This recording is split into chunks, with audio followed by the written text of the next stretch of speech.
तिकडे वर्धा जिल्ह्यामध्ये शेतकऱ्यांवर कुठे दुबार तर कुठे तिबार पेरणी करण्याची वेळ आली आहे।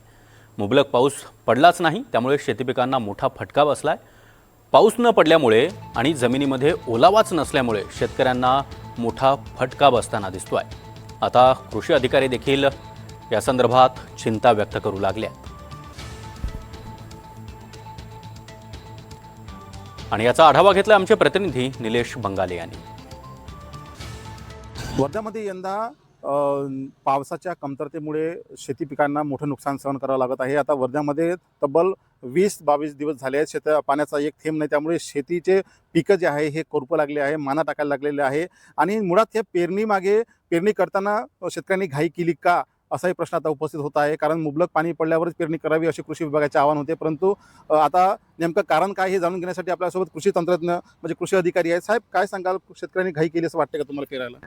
नाही, कृषी विभागाचा राज्यभर हा सल्लाच होता की पिकांच्या पेरणीसाठी 75 ते 100 मिलीमीटर पाऊस पडल्याशिवाय पर्जन्याचा आणि ओल जी आहे जमिनीतली ते किमान 5 ते 10 सेंटीमीटर जोपर्यंत जात नाही तोपर्यंत शेतकऱ्यांनी पेरणी करू नये असा सल्ला आपण आपल्या ग्रामस्तरीय सहाय्यक कृषी अधिकारी आणि आमचं महाकृषी ॲप आहे या ॲपच्या माध्यमातून देण्यात आला होता।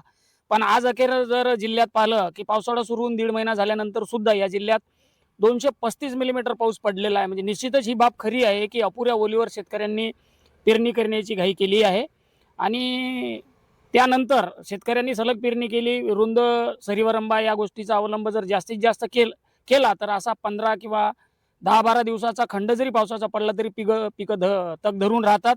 आता हा खंड फारच मोठा असल्या कारणानं थोडीशी विपरीत परिस्थिती जिल्ह्यात दिसून येत आहे आणि पेरणीमधल्या ज्या काही चुका आहे ह्या सुद्धा शेतकऱ्यांना त्याचे परिणाम आता दिसत आहेत। नक्कीच आता या विषयावर बोलण्यासाठी शेतकरी सुद्धा आपल्यासोबत आहे।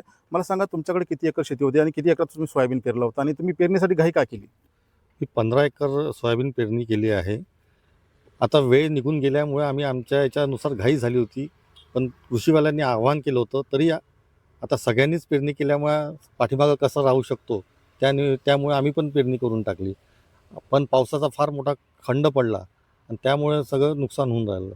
नक्कीच आपण जर बघितलं तर पावसाचा खंड पडल्यामुळे मोठं नुकसान शेतकऱ्यांचं होताना पाहायला मिळत आहे। खरं म्हणजे 75 ते 100 मिलीमीटर पाऊस पडल्यावरच पेरणी करावी असे कृषी विभागाने सांगितले होते, परंतु आता काही कास्तकारांनी अगोदरच एकच पाऊस आल्यामुळे पटकन पेरणी करून घेतली, त्याच्यामुळे आता कदाचित असं नुकसान झालं असावं असा सुद्धा अंदाज वर्तवण्यात येत आहे। Cameraman भूषणसह Nilesh बंगाले, NDTV Marathi, Wardha.